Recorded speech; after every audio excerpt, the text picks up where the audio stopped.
ಇನ್ನು ಯಾದಗಿರಿ ಜಿಲ್ಲೆಯಲ್ಲೂ ಕೂಡ ಗ್ಯಾಸ್ ಸಿಲಿಂಡರ್ಗಾಗಿ ಪರದಾಡ್ತಿದ್ದಾರೆ ಜನ.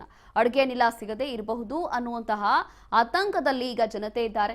ಹೇಗೆ ವಾಟ್ ನೆಕ್ಸ್ಟ್ ಏನಾಗಬಹುದು, ಹೀಗೆ ಆದ್ರೆ ಏನ್ ಮಾಡೋದು ಅಂತ ಹೇಳಿ ಇದೇ ಆತಂಕದಲ್ಲಿ ಜನತೆ ಇರುವಂತದ್ದು. ನಾಳೆ ನಾಡಿದ್ದು ಗ್ಯಾಸ್ ಸಿಗುತ್ತೋ ಇಲ್ವೋ ಎಂಬ ಭಯದಲ್ಲಿದ್ದಾರೆ. ನಿನ್ನೆ ಸ್ಟಾಕ್ ಇರಲಿಲ್ಲ, ಇವತ್ತು ಲೋಡ್ ಬಂದಿದ್ದೇ ತಡ. ಹಾಗಾಗಿ ದುಡಿಮೆ ಮನೆ ಕೆಲಸ ಬಿಟ್ಟು ಕ್ಯೂ ನಿಂತ್ಕೊಂಡಿದ್ದಾರೆ ನೂರಾರು ಗ್ರಾಹಕರು. ಬುಕ್ ಮಾಡಿ ವಾರ ಕಳೆದ್ರೂ ಕೂಡ ಮನೆ ಬಾಗಿಲಿಗೆ ಗ್ಯಾಸ್ ಬರ್ತಾ ಇಲ್ಲ. ಸುಡುವ ಬಿಸಿಲನ್ನು ಕೂಡ ಲೆಕ್ಕಿಸದೆ ಗ್ಯಾಸ್ ಏಜೆನ್ಸಿ ಮುಂದೆ ಕ್ಯೂ ನಿಂತಿದ್ದಾರೆ ಜನ, ಗ್ಯಾಸ್ ಸಿಗಬೇಕು ಅಂತ ಹೇಳಿ. ಇಂಡಿಯನ್ ಗ್ಯಾಸ್ ಏಜೆನ್ಸಿ ಮುಂದೆ ಜನ ಉದ್ದದ ಸಾಲುಗಟ್ಟಿ ನಿಂತಿದ್ದಾರೆ. ಸೂರ್ಯ ಹುಟ್ಟುವ ಮುನ್ನವೇ ಗ್ಯಾಸ್ ಏಜೆನ್ಸಿ ಮುಂದೆ ಜಮಾಗೊಂಡಿದ್ದಾರೆ ಎಲ್ಲರೂ ಕೂಡ.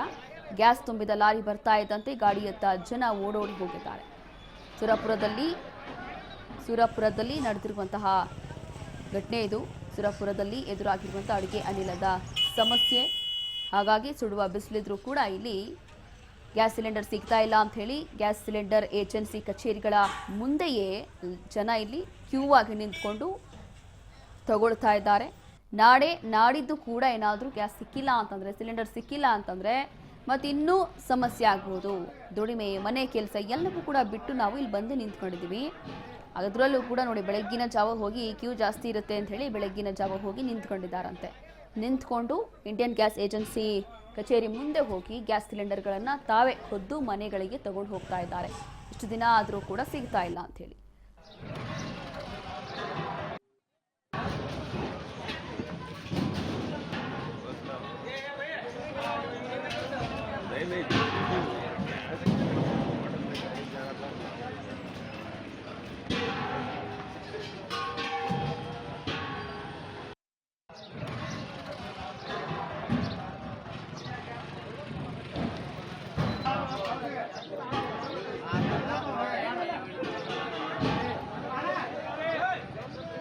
ಮಾಹಿತಿಯನ್ನ ಕೊಡ್ತಾರೆ ನಮ್ಮ ಪ್ರತಿನಿಧಿ ಬಸವನಗೌಡ.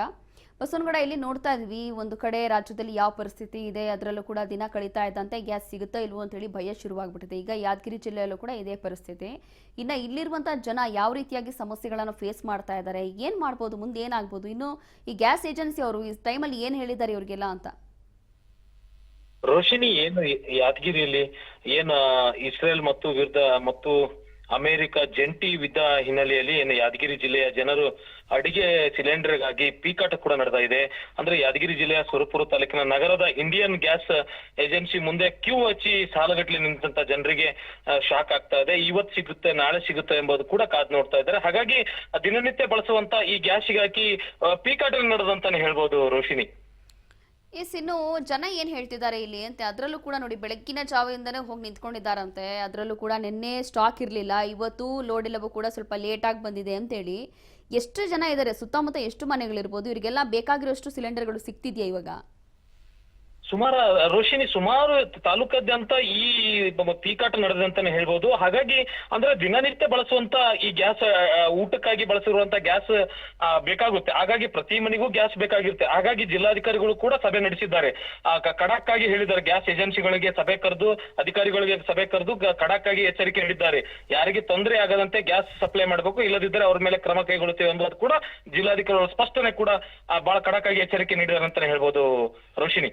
ಈ ಗ್ಯಾಸ್ ಏಜೆನ್ಸಿಗಳಿಗೆ ಸ್ಟಾಕ್ ಸಿಕ್ಕಿದೆಯಾ ಈಗ? ಯಾಕೆಂತಂದ್ರೆ ಬೇರೆ ಕಡೆ ಗ್ಯಾಸ್ ಏಜೆನ್ಸಿ ಅವರಿಗೆ ಸ್ಟಾಕ್ ಸಿಗ್ತಾ ಇಲ್ಲ ಅಂತ ಹೇಳಿ ಅವ್ರು ಬುಕಿಂಗ್ ತಗೋತಾ ಇಲ್ಲ, ಬುಕಿಂಗ್ ತಗೊಂಡಿಲ್ಲ, ಅವಾಗ ಗ್ರಾಹಕರ ಜೊತೆ ಜಗಳ ಹಾಕೋದು, ಇದೇ ಆಗ್ತಾ ಇದೆ ಎಲ್ಲಾ ಕಡೆ ನೋಡ್ತಾ ಇದ್ರೆ. ಇನ್ನು ಯಾದಗಿರಿಯಲ್ಲಿ ಈ ಏಜೆನ್ಸಿ ಅವ್ರ ಹತ್ರ ಸ್ಟಾಕ್ ಇದೆಯಾ, ಎಷ್ಟು ಇರ್ಬೋದು ಸ್ಟಾಕ್ ಇವಾಗ ಅಂತ ಇವ್ರ ಹತ್ರ?